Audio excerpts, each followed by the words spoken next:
Introduction.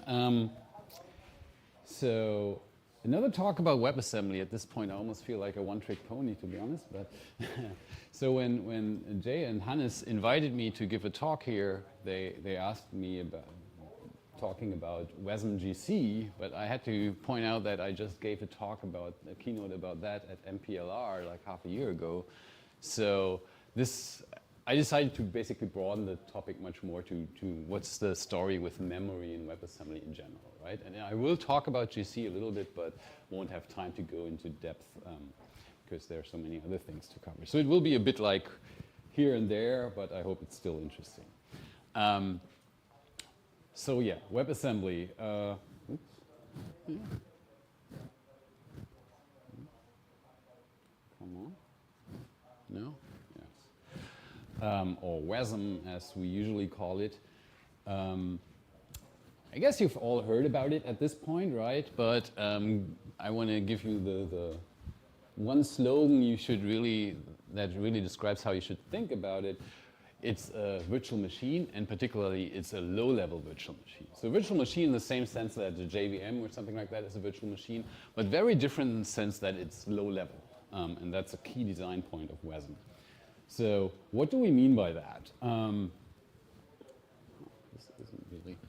So looking back at Wasm 1.0, the very first version of Wasm that we released in 2018 or something, basically what it means there with respect to this talk is two main things. One is that we really only have very primitive data types to compute with, right? Basically machine types, so raw number types. That's all you got as values of computation. So concretely, this doesn't really, there were only these 4 types originally, right? That's all you had, like floats and integers. And the other way in which it is very low level is that the main memory is really just a flat array of raw bytes. That's where you have to store all your data, and you have to manage it by yourself entirely, right?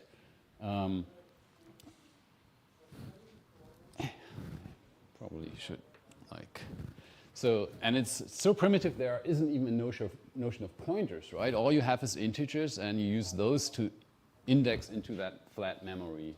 Use that as your notion of pointers.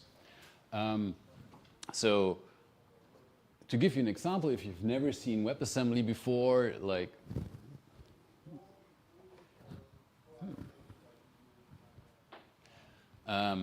this is like in the text format anyway, you can define a memory like this.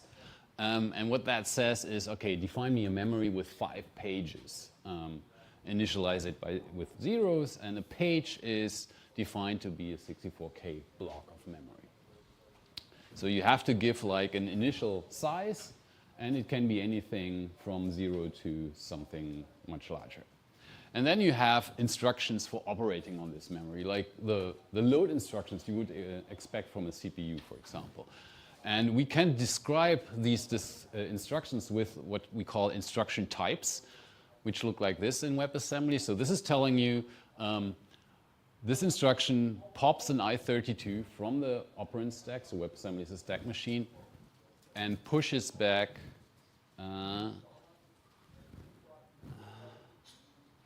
this is not good. Pushes back a float, right? So this is loading a float, and the operand is just an offset into the memory, and that's where you load these 8 bytes from and return them as a float. So yeah, this is what we call an instruction type, and that's a good way to understand some of the instructions. There are various other instructions like that, so you can also load smaller portions. So as you saw on the previous slide, I32 is the smallest integer type we have. So if you load something smaller, it's going to get extended, and you can pick which way it's going to get extended to I32. And similarly, you have store instructions. So here you see the instruction type saying that this actually pops 2 values and doesn't push anything. So epsilon is the empty list of things, and every instruction can, in general, push and pop an arbitrary number of things. And yeah, and there's a whole family of these. Basically, all combinations you can think of are available, right? So no surprise there. That's how it's really low level. That's all you got to access the memory. And then there are a couple of things to note here. First of all, access to the memory can be totally unaligned. That's fine and it's well defined. It may be slow in some architectures because it has to fall back to some slow path if you have unaligned access, but it's always well defined. And the other thing is that in contrast to that, out of bounds access, like when you try to access the memory beyond its size, is not allowed and will reliably trap. So trap is our notion of basically aborting the program. So this is, every access is checked. This is usually implemented in an engine using virtual memory techniques, so doesn't have any overhead, although on some implementations it can. But yeah, so that is what makes WebAssembly safe, memory safe, right? So this is really relevant. And then there's one more thing. So the memory there is declared with a certain size, but you can actually grow it dynamically. So there's one instruction that takes a delta in the number of pages by which you want to grow the memory, and it returns the previous size. And this is because WebAssembly is really a pure computation engine, right? It doesn't have any operating system whatsoever, so there's no other way than adding an instruction to allow allocating something from the environment, essentially. So this extends, if you want, the address space with additional pages. Right.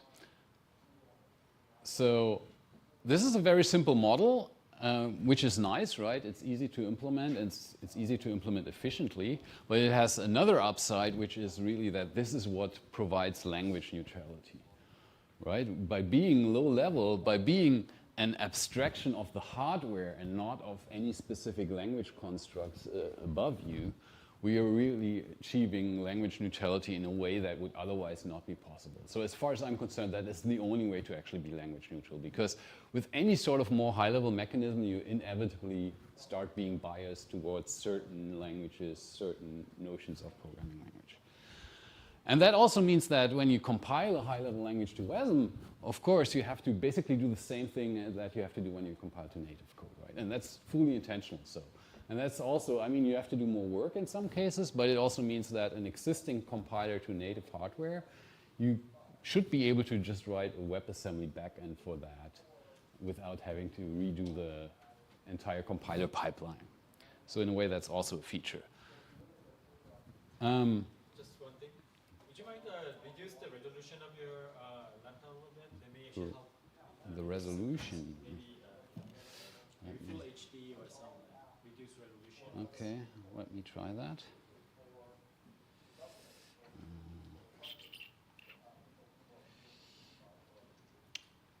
Where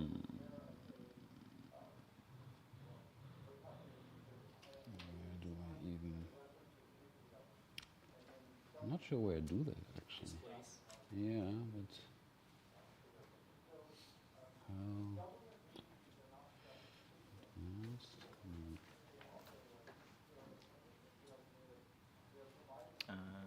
I think this HDMI to USB and okay. ESC. Oh, this is default. Maybe it's even lower one. Like, what about this one? Is it yeah, maybe you can try that one.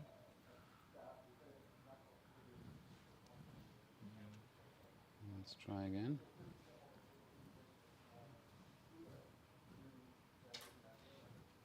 Oh, this might be empty slide. Okay. Yeah, let's see. Thanks. Hopefully that works better. Not really. Sorry, maybe it's better to go back. You could also try turning off the true-tone display. I already did that. Yeah. Let's try how it works. Yeah, let's, okay.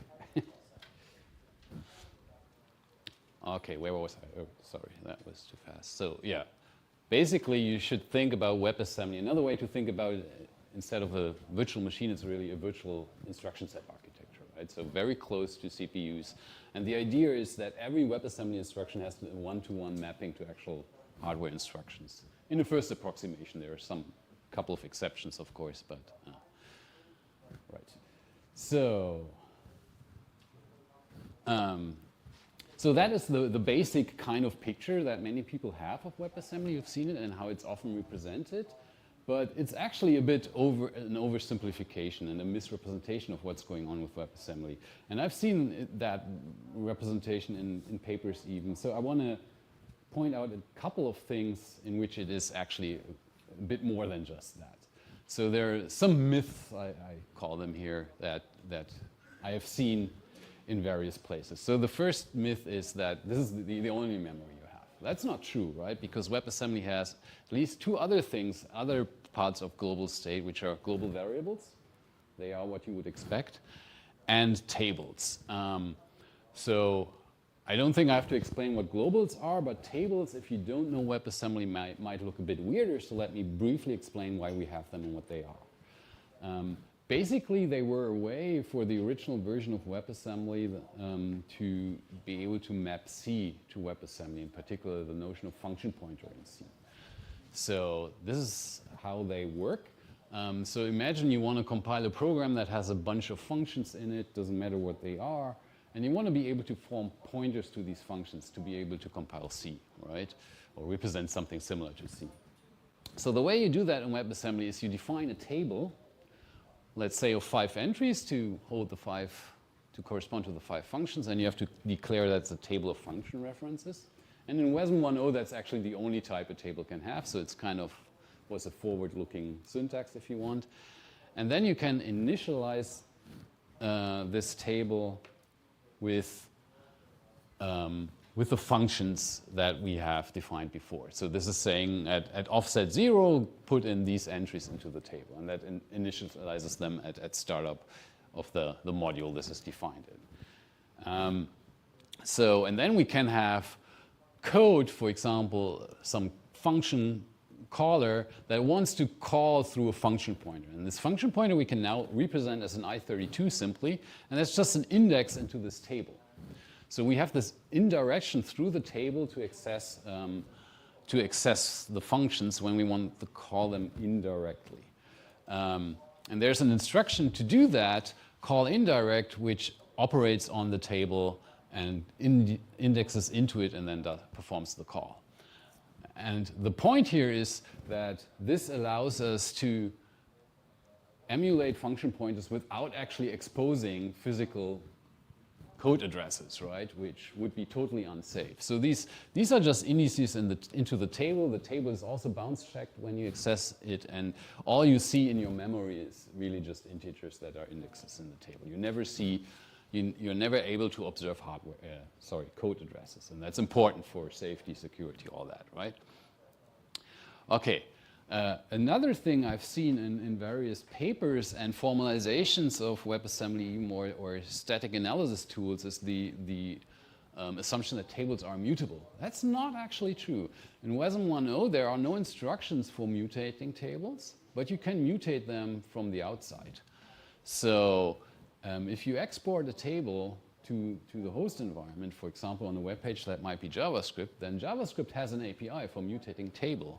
And that can happen anytime under your feed whenever you do an external call. So here would be an example of a module that imports some function and defines a table that it exports. And then initializes it with, and for the sake of this example, the table has just one entry, but it initializes it with a stupid function that just returns a constant. And then I have another function which performs a call through that table. And you would assume that this can only like return 42, right? But that's not true because we are performing a call to I beforehand. And this call to I may mutate the table in any way it wants. So we cannot assume that the table is still in the same state after that. Here would be some piece of concrete JavaScript code that would expose that. So we compile this module, we extract the table from the exports, and then as the import for the function I, we pass a function that just mutates the table, right? So you cannot assume that tables are mutable.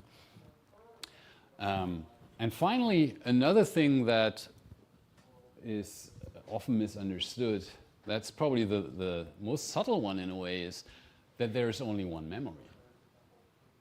Yeah? Was that something like a strong update because it mutated a last? Was that something like a strong update that changed the type of the object in the table because it mutated a Wasm function, replacing it with a JavaScript function? Good question. I'm going to get back to that. So tables are actually not typed, at least in Wasm.1.0. It's just saying funcref, so that's a dynamic type of all functions. And call indirect actually has to perform a type check at runtime. So at the call side, you know what you expect, but that requires a check, actually. Right. So it's not true that there's only one memory in a program. The actual restriction is there's one memory at most per module. But a program can consist of multiple modules, and you can link them together. Right? So here's an example of a module that defines a memory and exports a load function for that memory. And then I have another function, another module, which also defines a memory and imports that load function from the other module, and then has some other piece of code that first stores some value into its memory and then calls the load function from the other module. And this will see a completely different address space, right? These two memories are completely disjoint address spaces, so you will get back 0 here and not 42. And this is important to understand. So really, an application can have an arbitrary number of memories if it wants to. They just can't be visible in a single module at the same time, which is sort of a silly restriction, but there were reasons for that. But I'm going to get back to that. Right, so they're really separate address spaces, and if you want to share them and make them one, then you have to do that explicitly by importing and exporting in the right way. Right, I already said that. Okay, and same story with tables. Okay, so to sum up the story of what we had as store as memory in Wasm.1.0, there are like these three things: memories, tables, and globals. They can all be mutable. Globals, you can have many per module, the other two only one per module. And memories can only hold bytes, so numbers, whereas tables hold function references. And globals can hold values, and in Wasm.1.0, that is really the same as numbers. So this is a nice and simple model, but perhaps it's a bit too simple, right? Because it has various serious limitations. So let me go through those. So, I mean, this basic idea of using or abusing, if you want, integers as pointers is nice for like internal pointers in your program, in your module, in your runtime that you construct.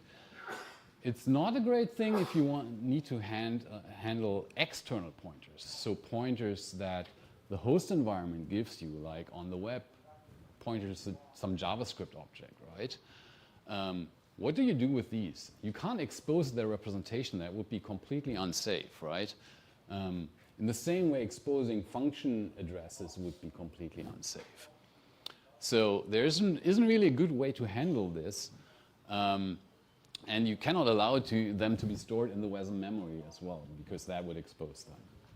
So what some applications do when they actually need to manage external references like DOM objects in WebAssembly code, they have to construct and maintain this bijective mapping at the boundary between like external pointers or objects and integers. And this is, as you can imagine, as brittle as it sounds. It's basically manual lifetime management of the cross-heap pointers, and with all the problems that has. I mean, this audience, I don't have to explain that this is terrible, right? Okay, so,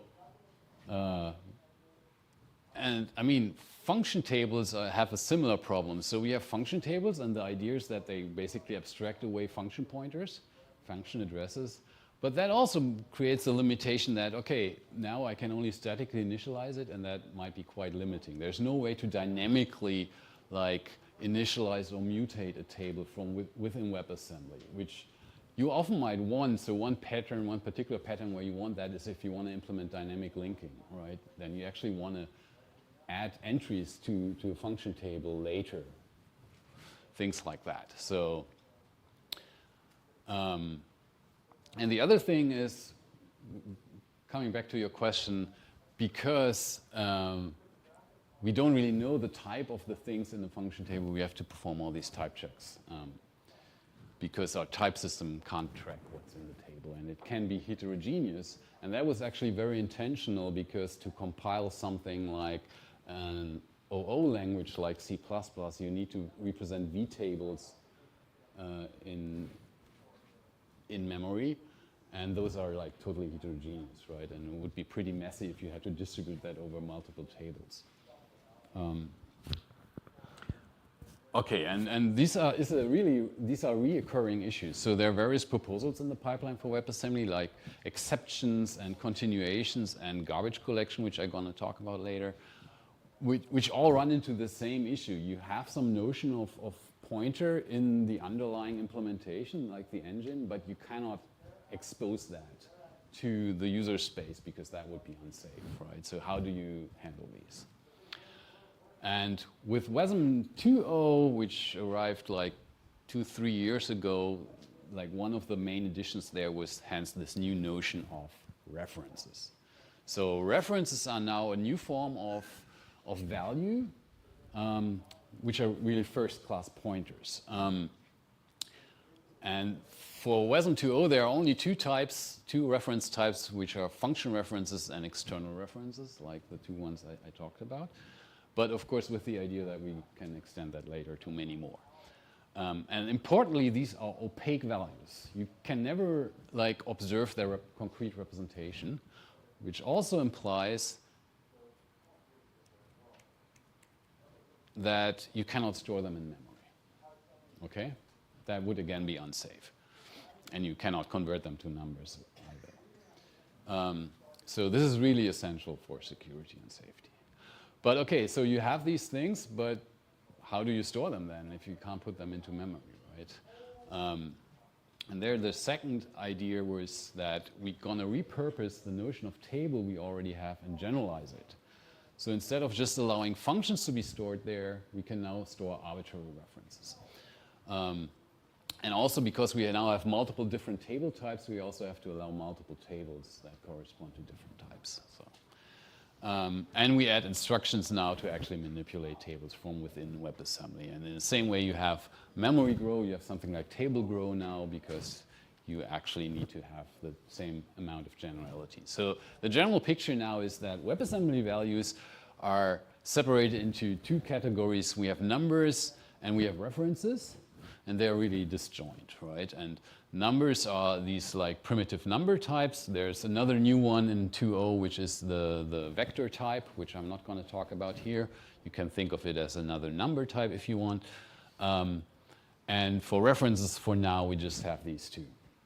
And the main characteristics is our numbers are like these transparent values. You can observe every bit in them, and thereby they are storable in memories. And like kind of dually, you have references as opaque values, and you can store them in tables.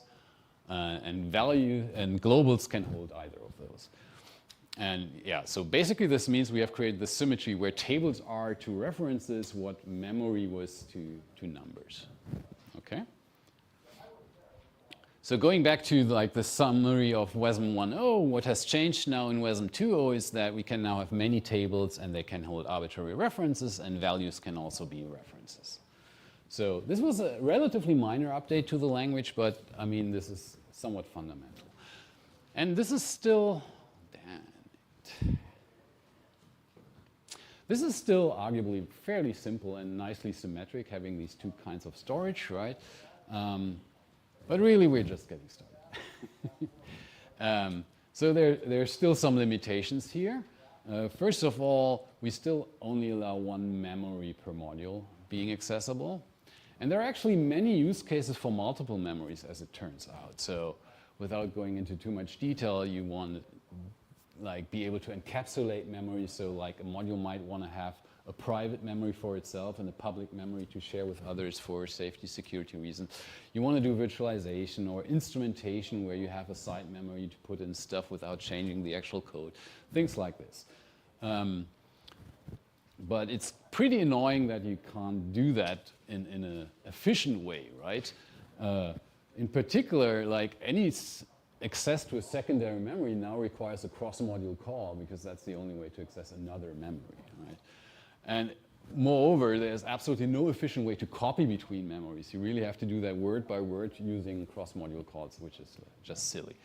And another important problem here is that this also makes WebAssembly non-compositional, so on the module level. The module system is an important part of WebAssembly, and it has this nice property that you can manipulate them in various ways. And one way is when you have two modules that somewhat import and export to each other, you can statically merge them into one module by just like unioning all the definitions, except when both of them have a memory. So in Wasm 2.0 that did not work. That was the exceptional case that did not work, and that is really annoying for some tool chains and for the generality of the language. So obviously we want to get over that. But that was the simple part, and then there are all these like high demand features that people really want from WebAssembly, and that's going to be the major part of my remaining talk here. So things like larger address space, things like page sizes that can be customized because you're running on very limited hardware. For example, like embedded systems. There are lots of users of embedded systems now that run WebAssembly, and for them 64K is quite a lot of memory. So they want finer granularity. And then of course garbage collection, I already mentioned that a number of times. And the other big thing is threading, right? So far WebAssembly is totally single-threaded, but of course people want threads, understandably. So in the upcoming next version of WebAssembly, which I just christened 3.0 here as like, I know this is not official version number yet, but think about it that way. That will support all of that, right? So it's a major update to the language with quite some complexity. And this is what I'm going to talk about for the rest of my talk. So let's start with a simple thing. So multiple memories is really just essentially dropping the restriction that there can only be one memory in scope. And on top of that, we now have to extend the instruction structure so that they all take a memory index to know what memory you're referring to. So like they have now this immediate there. There is, of course, a cost involved with that, and that was the prime reason why we did not do that initially, right? So usually WebAssembly engines, they pin a register using it as the base address to the memory, the one memory that every single piece of code can see. But if you have more than one, that doesn't quite scale anymore, so you either have to use indirections or multiple registers. I mean, there are various ways to implement that, but in general, there might be a cost involved with that, especially for the non-primary memories. And one important thing to note here, because that confusion often comes up, even under this extension, memory indices are still like completely static, right? They are hard-coded into your instructions. So that means that you really have a strict partitioning of address space. You have to statically know what memory any address refers to, really. And if you wanted to actually have like memory pointers, some representation of that, like sort of segmented pointers if you want, that consist of a memory index and an offset into that memory, then you would have to switch on the index and have separate code paths for the loads for every single memory, right, or stores. So this is not really designed for doing that, but people sometimes misunderstand that, right? And there would be designs that would support that better. In particular, essentially, what we would have to do is introduce memory references as first-class values too, that you can then store in a table, for example, and then you have, similar to call indirect, you have load instructions that take a dynamic memory reference. But that's not what this extension is. This is much more, much simpler, and so far there hasn't been like heavy enough demand for that to actually be turned into a proposal. Anyway, so that was just a clarification. Then 64-bit address space, that was often requested, right? Because WebAssembly so far only allowed 32-bit offsets into memories. And the way we do that, so here's some code for WebAssembly 1.0, which is just the implementation of a string length function over that memory there. And with Wasm 3, you can turn that into 64-bit code simply by changing the declaration of the memory.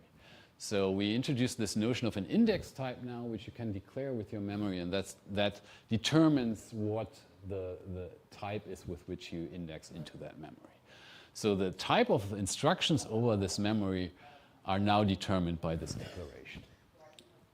And of course, that means that we have to fix up the types here, otherwise this code wouldn't be well typed, but that is really all you have to do, and now you are a 64-bit address space. Somewhat similarly, custom page sizes. So here's some very stupid allocation code. So far, if you really want to do allocation by directly using memory grow, then you have to essentially round up by pages. I mean, this is stupid code. You wouldn't do it quite like that, but just to, as an example. Well, what you can do now is you can declare the page size of a memory. And in this case, I say page size 1, so I can now grow it with a granularity of single bytes even, right? And for embedded systems, that is what they want. So that means that what that implies is that memory grow and memory size, these two instructions which operate in terms of page sizes, are now like operating in terms of that declared page size. And I can simplify the function then, it's going to be more precise. And for now, we have decided to really only allow page size 1 and 64K. But we may add others in the future if there's a need for that. So far, we didn't feel like there's strong evidence that any other page size in between is beneficial. Okay, and one thing I want to point out here is that both these extensions really made use of the fact that WebAssembly is typed, right? That we have types even for things like memories and tables. So because what we did is we just generalized the notion of the type of a memory here. So that now has these various components. So it defines an index type for the memory. It defines a minimum size that you saw. It also defines optionally a maximum size. I didn't show that so far. And now you can also define a page size for a memory. And similarly with table types, they're generalized in the same way, so they also have an index type now. And this is very nice that we were just able to add these features without even extending the instruction set at all, right? It's all driven by the types, by the type system. So the point I want to make here as a person who's into type systems, types are nice. Types are useful, and they can be quite a simplifying factor. So types are really your friend. You should always think good of types. They can simplify language design quite severely. Okay, so those were the simple ones, and the two big features in Wasm 3.0 are garbage collection and threads. So let me talk about these. Garbage collection is an often requested feature and has been in the making for I don't know how long, since probably 2018 or something. Of course, first question everybody asks and should be asking is why do we need to build in GC, right? We have the memory, we can do everything we want. Well, that's true. You can roll your own garbage collector in the memory, and runtimes do that, and it's totally a viable approach, and some languages will definitely continue to do that for various reasons, because they need to have more control over what's going on. But it comes at a cost. There are some drawbacks to that. So one is that this is sort of like implementing a GC is sort of kind of the worst case scenario in terms of the abstraction barriers you run into with WebAssembly that are there for safety reasons. Like you have no access to the stack whatsoever, so you can't like find roots on the stack yourself. You have no access to registers, all of that, right? So what you have to do in practice is you have to maintain a shadow stack where you spill all your roots, and that is extra cost and complexity. And it also doesn't solve the problem of exchanging references with the host environment in a safe manner, right? Like the same reason we introduced extern ref also kind of applies in the inverse direction. And of course, if every language does that, or every piece of program ships its own GC, and you have a web page with multiple, I don't know, plugins, whatever that get loaded, you run into this problem of having multiple language runtimes that compete with competing heaps, that compete with each other for space. And with the host too, because the host, of course, is also a managed language usually, right? So again, you have this multiple heap problem and all the performance implications that come with that. That is very annoying. And of course, another more like pragmatic thing is also that good GCs are not simple programs at all, right? So the one number I remember, there's support of mono to WebAssembly, and I don't know, many years ago they gave a presentation and said that the GC alone is something like a megabyte of WebAssembly code. So as part of the runtime they have to ship, right? And if you have to do that for every single page or every single plugin on a page, that's kind of silly, right? So in particular, since at least on the web, engines already have like these super highly optimized industrial strength GCs built into them, probably the most optimized ones you can find. So it would be sad if we couldn't like reuse them. So that's what this provides.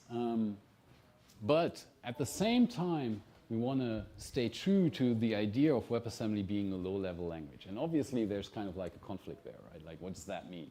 We're adding something more high-level now.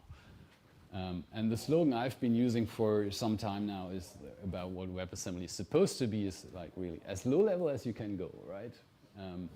But there are some limits to that, of course, which some abstraction boundaries or abstractions you have to introduce for safety or performance reasons. So as low as possible, but no lower.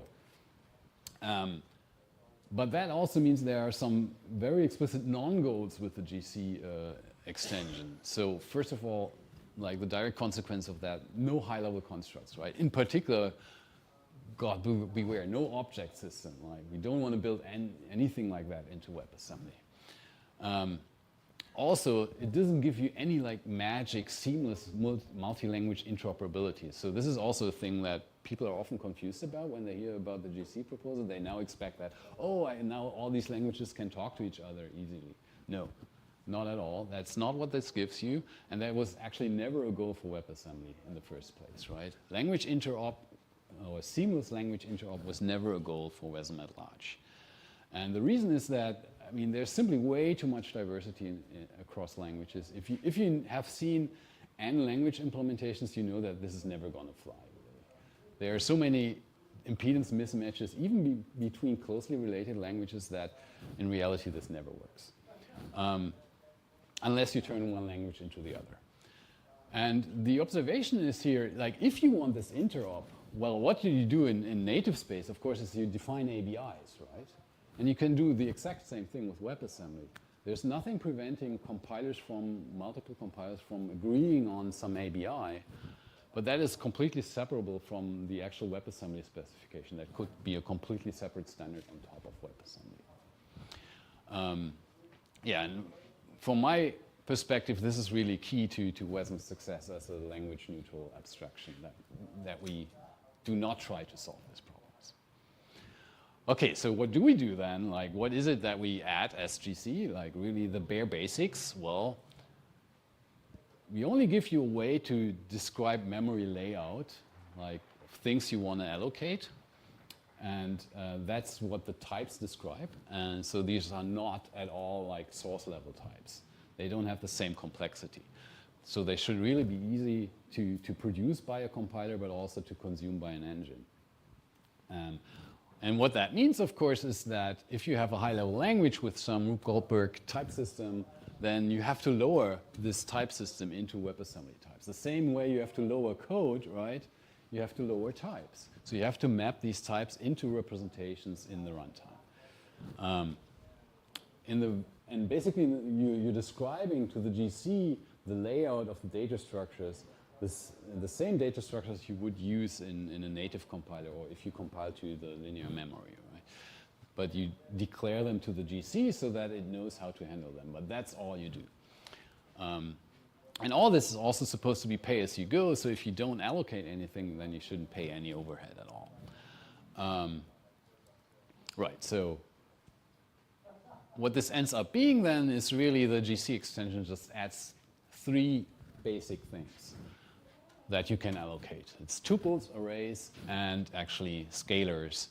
So tuples and arrays are what you think, or tuples or structs if you prefer, right?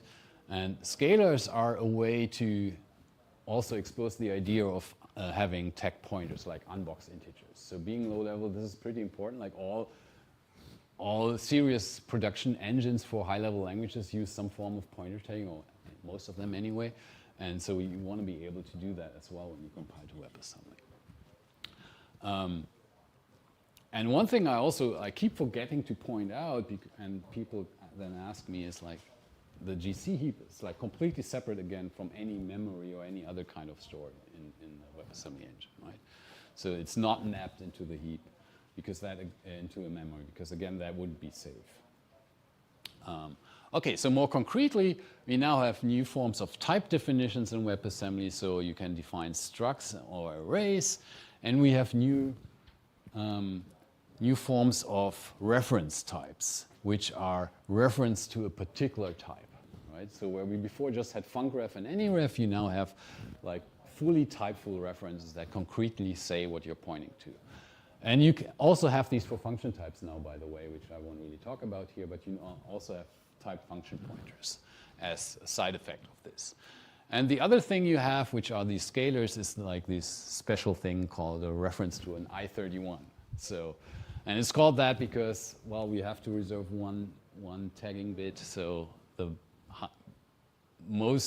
largest value space we can guarantee to be unboxed on any architecture we care about is like I31, 31 bits. And then you just have like sort of the canonical set of instructions you would expect. There's nothing really interesting going on here. So you can allocate these things and you can access them. And for arrays, you can also inquire the length. And there are a bunch more for convenience, but really those are the core primitives, and that's all there is to it, right? Everything you do now is like declaring these types, which define your memory layout of your data structures, and let the GC take care of deallocating them.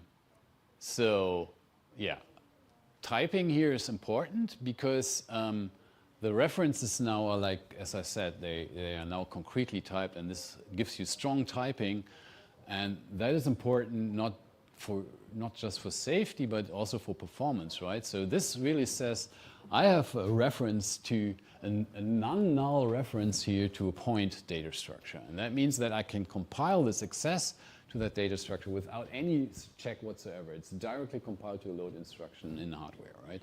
Because it can never fail. We know that from the type system.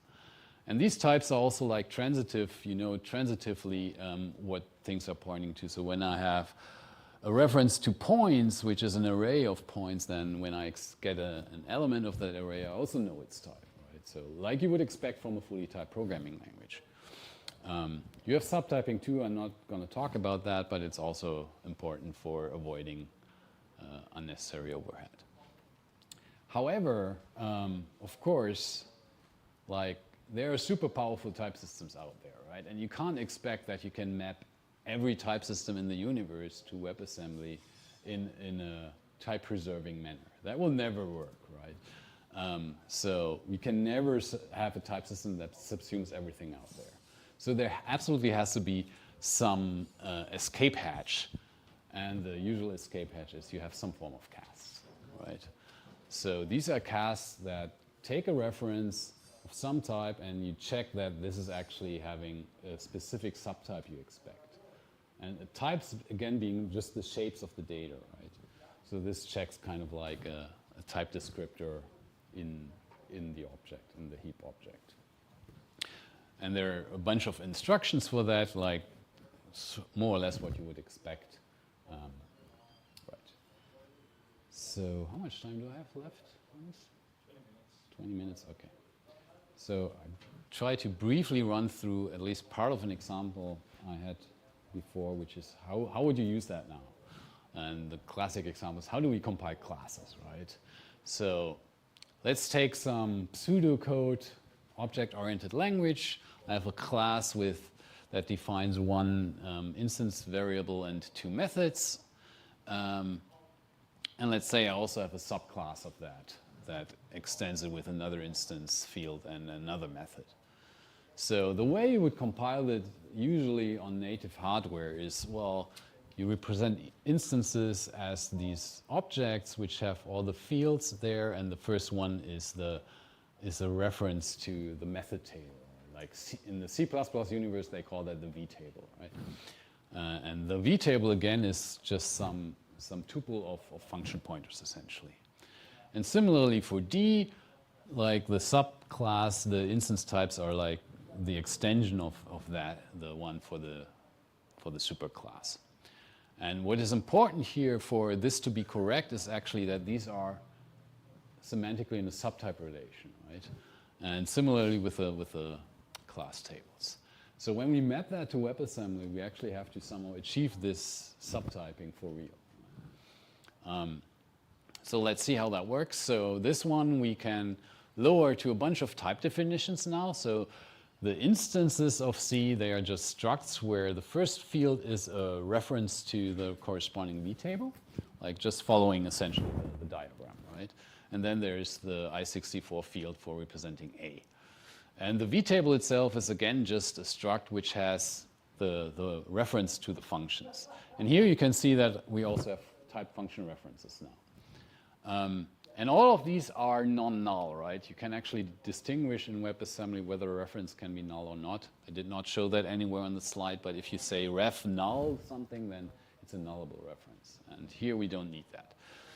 And the function types for the two methods are what you would expect in an typical implementation of an OO language. So they have the parameters declared there, but they always get this implicit first parameter, which is the self, this or the receiver of the method call. Okay, and then the subclass, we do the same thing.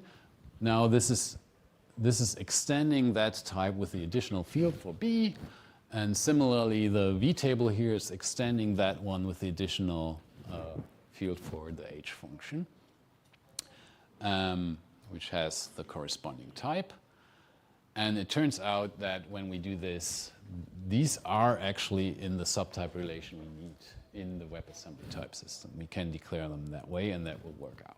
So that means that even on the level of WebAssembly, you can pass a reference to D wherever a reference to C is expected, so you don't need any casting. Now, there are cases where you need casting. I threw out the slides for that because I thought I don't have time to really go through that.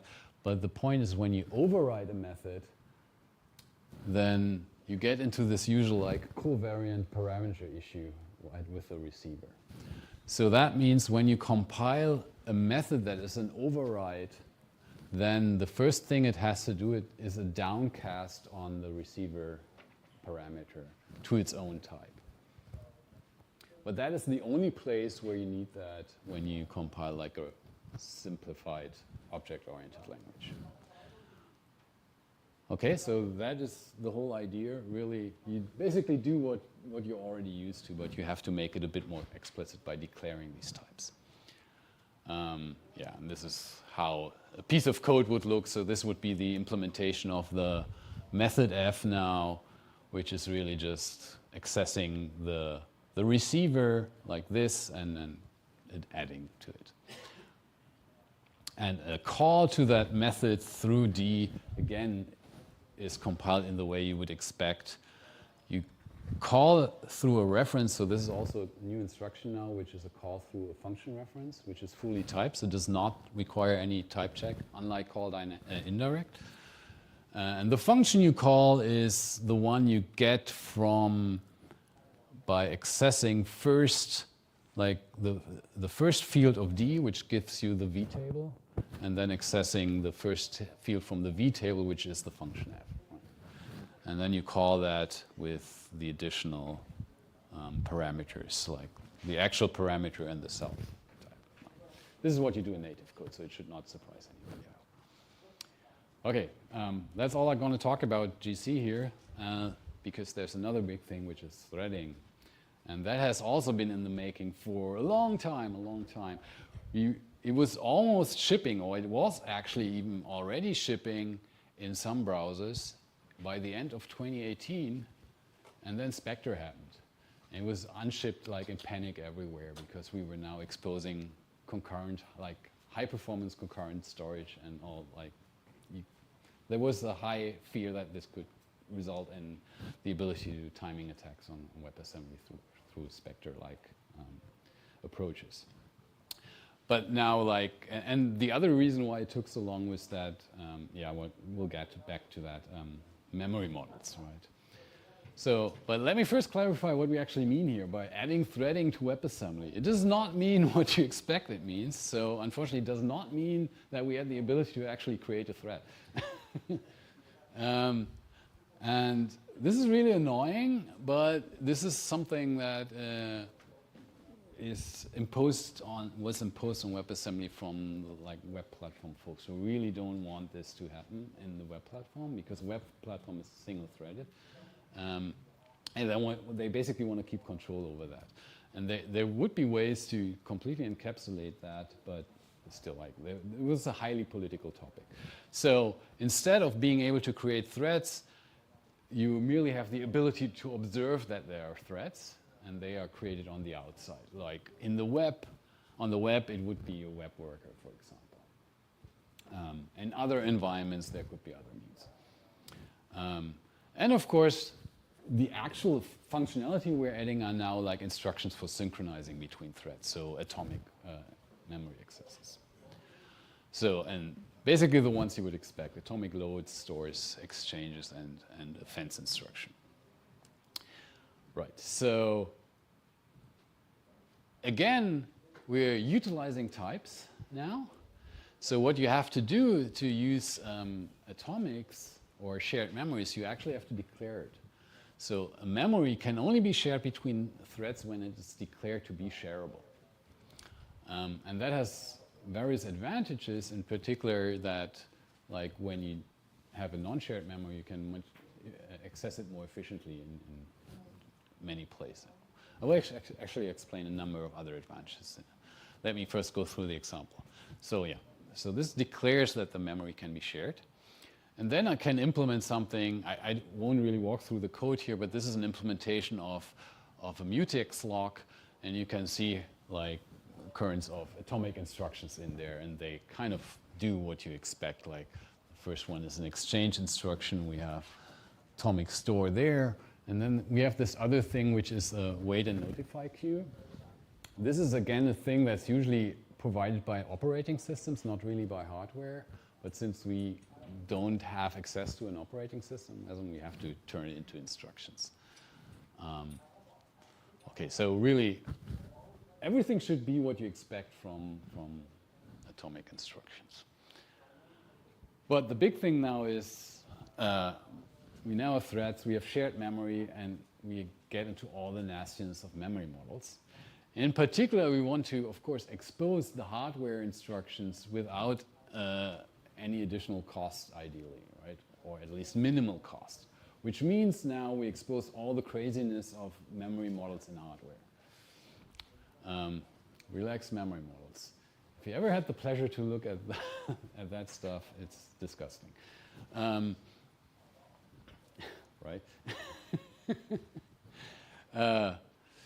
And at the same time, we want to preserve WebAssembly's property of having a well-defined semantics, right? So one thing I didn't mention yet, and the thing that I'm particularly proud of, is WebAssembly is a fully specified, formally specified language, end-to-end, right? Every single bit that can happen is specified. There's no undefined behavior whatsoever.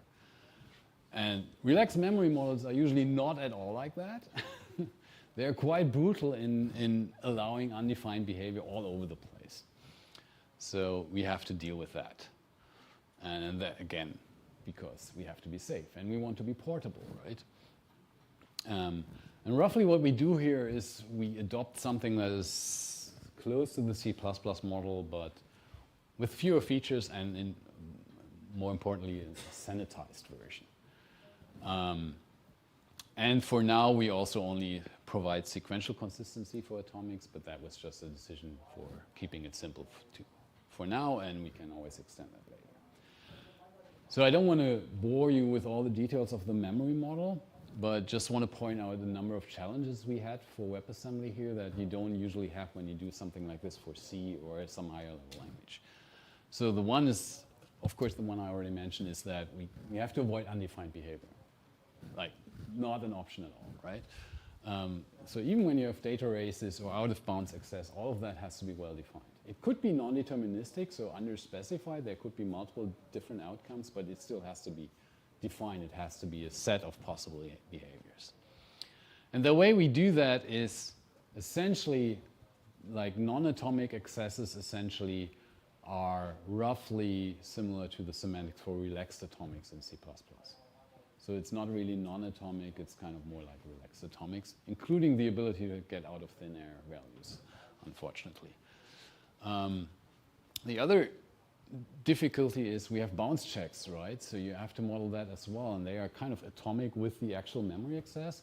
And the way that is modeled is that we assume that every memory has a virtual location, which is its length, and you're reading that length atomically with the actual value. And then these reads to the length location can also be ordered in the way you would expect. But it's more complicated than that because we also have memory grow, right? So there could be a concurrent thread that grows the memory while you're reading at the very boundary. So we have to define what happens then, right? So that also has to be ordered. Essentially, memory grow is kind of like an atomic operation. That's the idea.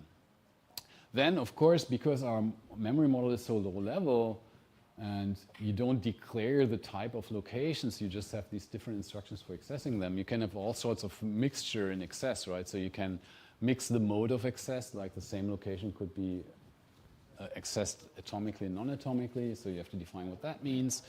You can access them with mixed size. You can have overlapping even between accesses because, yeah, there's no restriction on what we can do. And basically what this means is that we have to have a memory model that really specifies everything at the granularity of individual bytes, right? And in some of the instructions you access multiple bytes atomically, but it's still kind of like you see that you're accessing individual bytes essentially. You can also have underlined access, of course. And then the other, of course, overarching problem was that yeah, we already have this nice formal semantics like small step reduction rules for WebAssembly.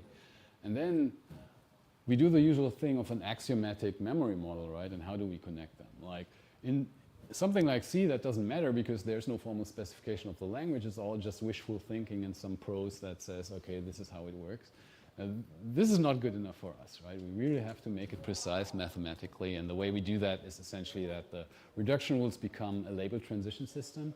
The labels are the memory events that are emitted by these instructions. And then there's an axiomatic layer on top that co-inductively restricts the possible sequences of events that you can observe. But it's still kind of ugly that you have these two layers. And would much rather have like an purely operational semantics, but we're not quite there yet with the state of the art of memory.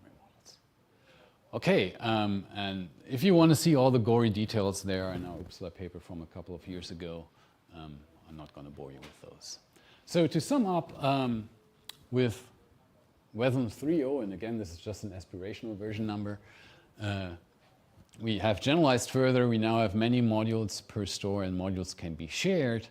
And you have this whole new thing on the side, which is like the heap, essentially, which is another component to the global store.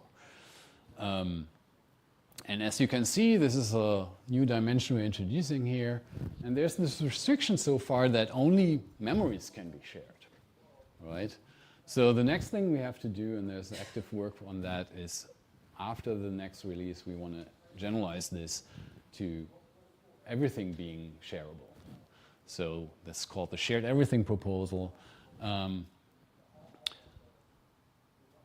And in the paper I just cited, we already kind of defined the general model, but not in the concrete proposal.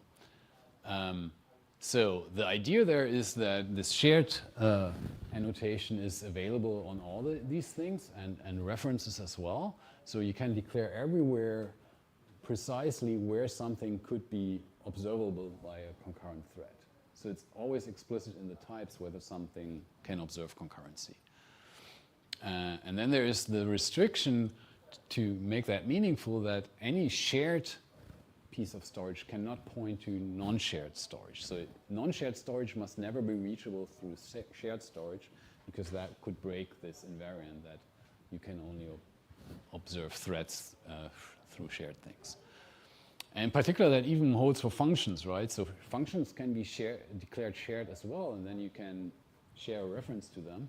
But that also means that they can only access shared storage. So it's quite a severe restriction. Like as a picture here, you really have these two universes, and you can have pointers or reference in one direction, but not in the other, right? This is not allowed because it would break that invariant. And what's the point of all that? Yeah, I already said it, kind of like this ensures statically that only shared storage can ever be accessed concurrently. And that is important for at least two reasons. One is that this is necessary in particular on the web to have safe interaction with the host. So again, the web is single-threaded, right? So we cannot expose concurrent behavior to anything the outside JavaScript world can see. So this allows us to control what we can pass to the outside based on the types. And there are other host environments which have similar issues potentially. So this is more generally useful. And of course, the other reason why this is interesting or relevant is that to implement the memory model correctly, you sometimes have to insert some fences or other minor things for synchronization, even for non-atomic accesses, because we have to have this well-defined behavior. So there is at least some additional cost attached to using shared memory. But this means that when you use non-shared memory, you don't have that extra cost, right? So the compiler or the engine always knows where it can optimize away all this extra costs. And of course, the idea is that when you actually compile like a concurrent language, like say Java, where everything can be shared, then you will use shared on everything, right? So typically, you don't really mix these two worlds very much. The main place where the mixture happens is probably at the boundary, like when you're calling into the host or something. And that's also part of what, there are still quite a bunch of open questions here, which I don't really have time to discuss, but one is like, sometimes you really want to escape this sort of trap, right? Especially when you're doing host calls. And then there are lots of open questions about the interaction with other proposals, especially the stack switching and continuations proposal. And of course, we want additional consistency modes and things like that. Yeah, lots of stuff. Okay, but as my final slide, I guess what I want to show you is like a different rendering of everything well, not everything, but many of the things I discussed. This feature matrix, to give you an overview of everything that's going on, right? So we started out with something really simple, but maybe a bit too simple. And then the feature matrix grew and became more regular over time. But we are now finally reaching a point where we get back all the regularity that we want. All the features are available everywhere in the same manner. The feature matrix is much bigger than it was initially, but at least it's regular again. And of course, these paths were kind of very conscious that we took like exceptions to regularity temporarily, because we always knew that eventually we will fix it, but there is some cost involved with that and implementation cost, and we want to ship some features. So for a while, we are fine with doing that. Okay, so there's a lot more I could talk about, but I'm out of time, so thank you very much.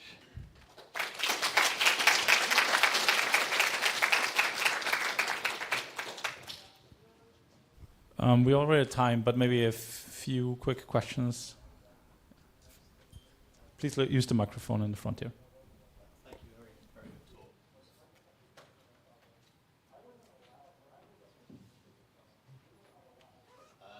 So in your motivation for doing a GC, you said the platform has a great GC, and then you added concurrency, and a lot of those platforms don't deal with concurrency. Do you have a comment on that? Yeah, so, right, I mean, this is what you see here, right? For the upcoming version, like anything that is controlled by the GC cannot be shared between threads for now. But this shared everything is essentially what gives you that extension later. And you're totally right, especially with web engines. They're totally implemented around the assumption that everything is single-threaded. or at least they used to be that way. From what I understand, they have already moved away from that. And there's actually some movement even in JavaScript to add more concurrency, like concurrent objects. What are they called? Value objects or something like that? You might know that. Yeah, the structs proposal. So, and some of the JavaScript engines are actually already fully concurrent. Like I know that JSC is the Apple thing. I don't know what the status is of V8. So some of the work is already happening anyway, but yes, they definitely have to do kind of re-implement a lot of stuff, especially in the runtime system, not just the GC, but all the APIs are assuming single threadedness or used to, right? So that's why we kind of deferred that.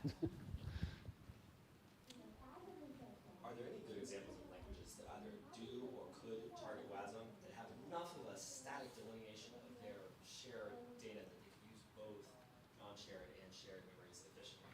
Like Rust has this nice send trait, but it doesn't use a separate allocator for shared data. It's all mixed together.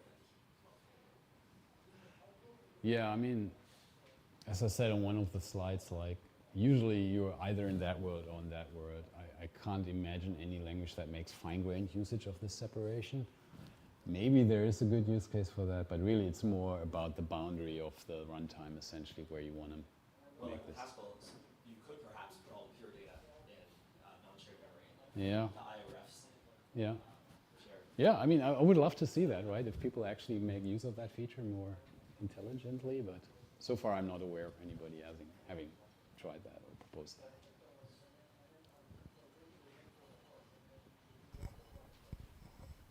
All right, let's thank the speaker again. Thank you, Andreas.